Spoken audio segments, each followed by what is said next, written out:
Te invito a suscribirte al canal Mini Lover, contenidos creativos y eficientes. Hagamos más linda la comunidad de YouTube. Te espero. Quisiera traer un poco a la actualidad, Sí. en relación también con los conceptos que veníamos hablando, Sí. ineludible no mencionar la Liga de los Pueblos Libres, Sí. la idea del centralismo porteño, que hoy Sí, vuelve a cobrar vigencia en este contexto de pandemia, donde hay absolutamente. un manejo bastante particular del alcalde de la Ciudad Autónoma de Buenos Aires y de lo que se ha Sí, dado en llamar AMBA. ¿Cómo ves sí. estos contrastes de un país que está intentando mantener la cuarentena en los límites posibles y una presión desde la oposición política que conduce esa ciudad y que está liberalizando cada vez más actividades en este momento donde estamos viviendo cada vez más infecciones, cada vez más muertes, donde estamos entrando en lo que se diría el pico de la pandemia para los argentinos? Bueno, es obvio que el intendente de Buenos Aires, bueno, representa precisamente un partido que que hubiera hecho todo lo contrario. Hubiéramos estado nosotros, como está Bolsonaro, como está Brasil.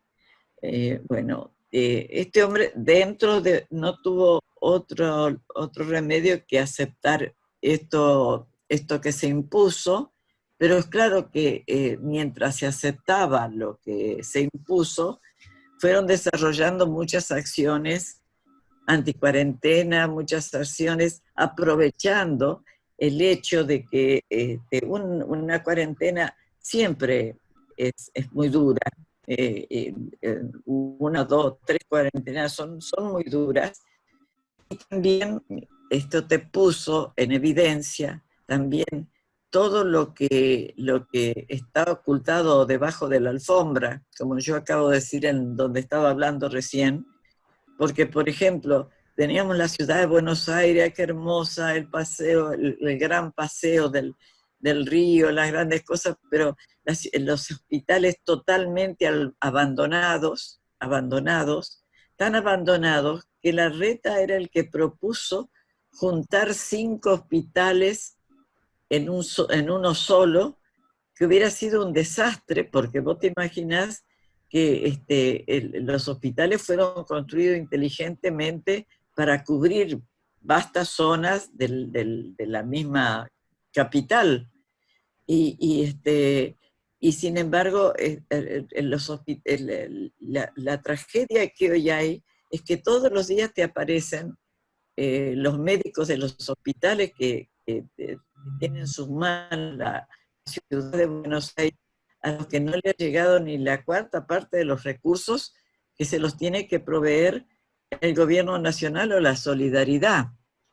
Entonces, lo que pasa es que en este momento se llamó en un principio a una unidad nacional frente a la situación, pero era imposible con los grupos manejados por los medios de comunicación, que son, hoy en día, es un arma, la información es un arma que se usa para crear una guerra, se usan los medios que van dando las ideas de cómo crear la guerra, crear persecución contra un gobierno, crear los golpes de Estado, irlos creando lentamente con las mentiras, cuando la mentira se ha transformado en información, se ha transformado exactamente lo contrario a lo que es la información. La información, la comunicación es un derecho de los pueblos, la información es un derecho humano, perdón, la comunicación es un derecho humano y la información un derecho de los pueblos. La información veraz, te dicen la información veraz, cuando la información es veraz, está cumpliendo. Cuando la información es mentira, no es información, directamente. Y esto lo tenemos que nosotros llevar a exponer ante el mundo.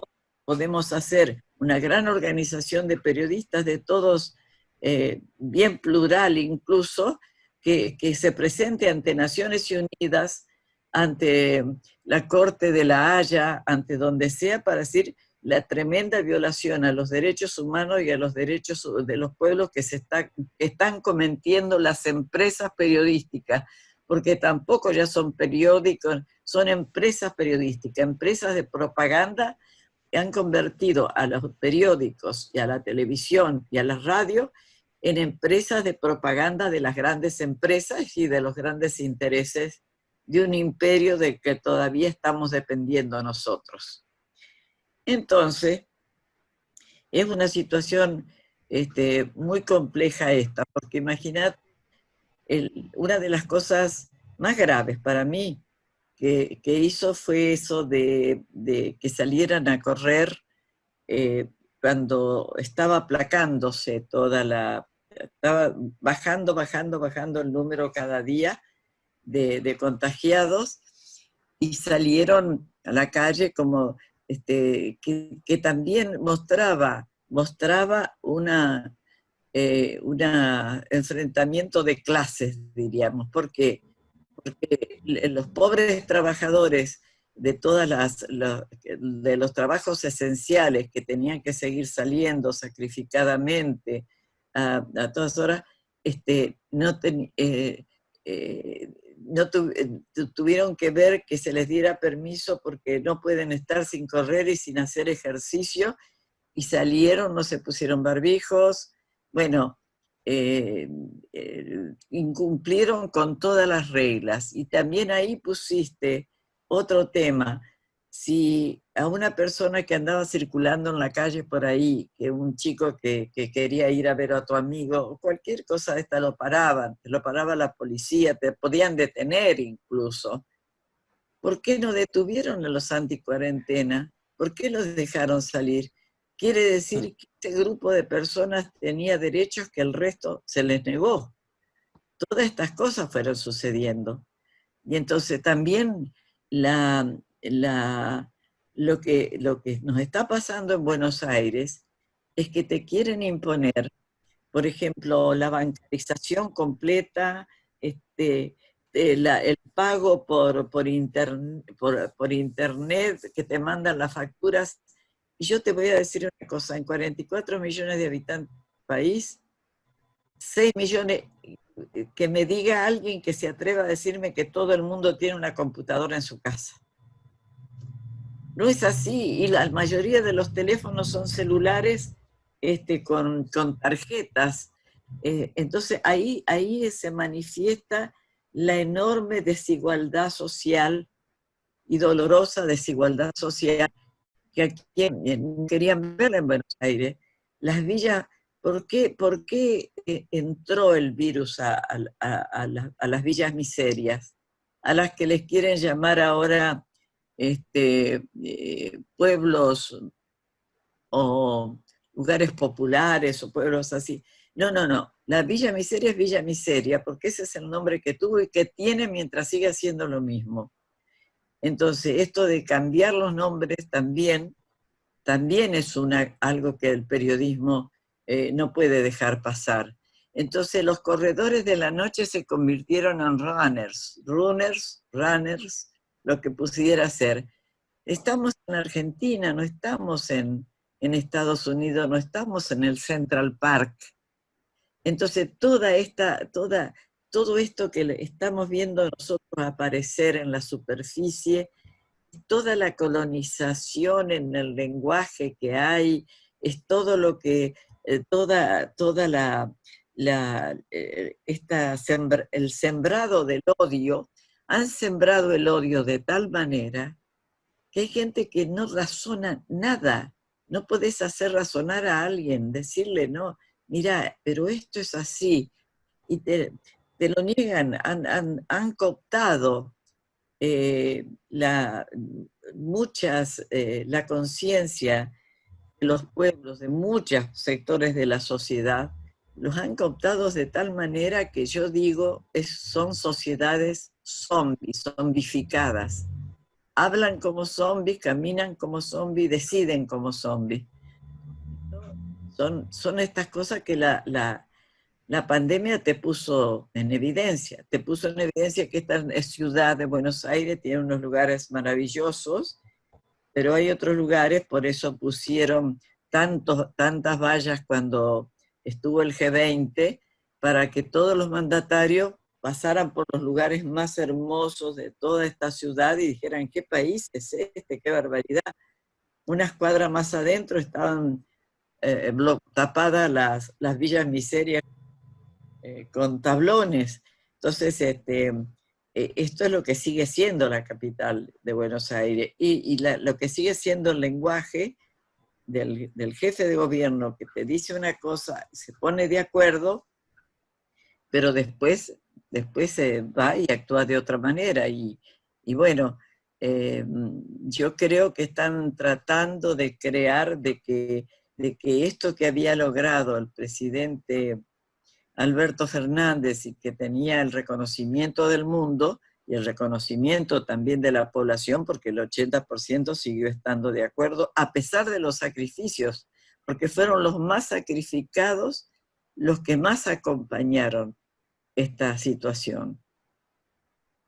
¿Pensás que en ese marco deliberadamente el jefe de Buenos Aires, Horacio Rodríguez Larreta, está buscando saturar el sistema de salud de la capital del país como una forma de fogonear esta grieta, esta nueva grieta entre los cuarentena y anticuarentena de la que recién vos describías muy bien?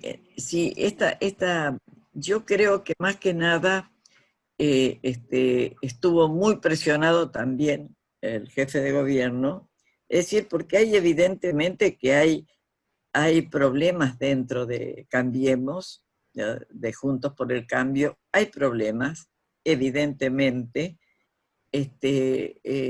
¿Por qué? Porque, por ejemplo, muchos intendentes de Juntos de Cambiemos en la provincia de Buenos Aires se han ido de Juntos de Cambiemos porque no entendían de ninguna manera que como intendentes ellos tenían que plegarse, porque estaban viendo que si no les aparecían personas en lugares en que no había ningún enfermo y de repente se abría algo y ya empezaba a crecer rápidamente el contagio. Entonces, es criminal el comportamiento mediático en estas circunstancias, ha sido criminal de los grandes medios, de Clarín, de La Nación, los pongo con sus nombres, Infobae, todo terrible. Perfil, no tenés ningún medio, casi ninguno de estos medios diciéndote la verdad. Entonces, ocultando cosas, ocultando el tema de los hospitales, por ejemplo, las manifestaciones que salen la gente a pedir por favor el Garrahan que era uno de los hospitales más cuidados, que estaba ya a nivel internacional admirado, teniendo que pedir la gente barbijos, teniendo que pedir material para cuidarse. Se han enfermado muchos médicos y enfermeros en los hospitales de la ciudad de Buenos Aires especialmente, porque no tenían los equipos necesarios. Yo creo que hubo una parte de él que se acomodaba porque también era importante para este hombre acomodarse dentro de las propias circunstancias en que está dividido Cambiemos. Ustedes saben que María Eugenia Vidal por un lado, pero el que tiene más posibilidades de ser un candidato en estos tiempos, porque vos fijate, no estamos pensando en la pandemia, están pensando en que el candidato, fíjate cuánto falta todavía, y entonces en esa razón le parecía mostrarse un poco más razonable. Fue bueno para Larreta, pero también luego la presión era tanta que en algunos lugares estuvo hasta por romper todo. Vemos personajes tan siniestros como Cornejo, ya vemos un partido radical que muy pronto, al paso que se va a romper, porque tampoco podés decir una vida por un voto, ¿me entendés? O varias vidas, vale la pena perder varias vidas si nosotros nos ganamos un voto de alguien que piensa que lo están engañando, que el virus no existe, porque hasta eso decían, que el virus no existía, que era un invento. Estábamos viendo en Europa lo que pasaba. Fíjate lo que le está pasando a Estados Unidos. Es brutal. En este momento, tanto Bolsonaro como Trump en Estados Unidos están practicando una guerra biológica. ¿Por qué? Porque ellos ahí están asegurados de que el grupo de poder tienen las mejores clínicas en Estados Unidos. No hay atención gratuita.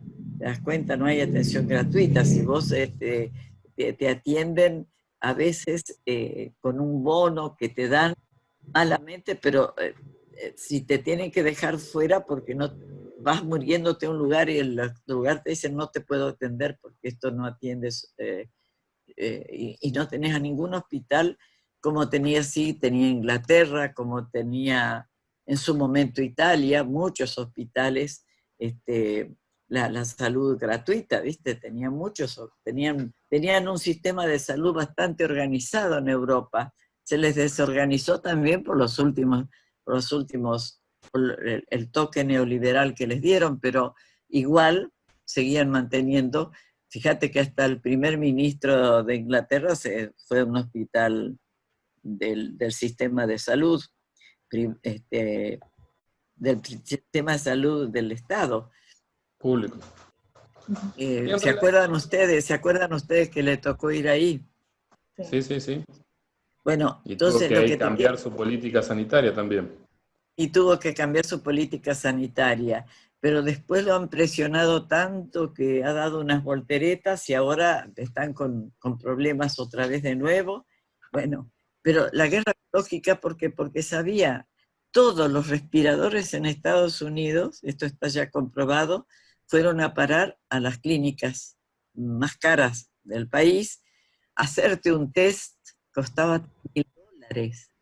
Entonces, sabían que los que iban a morir eran los latinos, los afroamericanos, los latinos y los migrantes, porque ellos tienen encerrado una cantidad de migrantes que es increíble. Yo recibí un trabajo de derechos humanos que estábamos haciendo con Adolfo Esquivel, recibí de Estados Unidos el trabajo que habían mandado a los migrantes para decir que los habían dejado para que se contagiaran prácticamente, sin atención médica, y empezaban a morir solos, uno y otro ahí encerrados.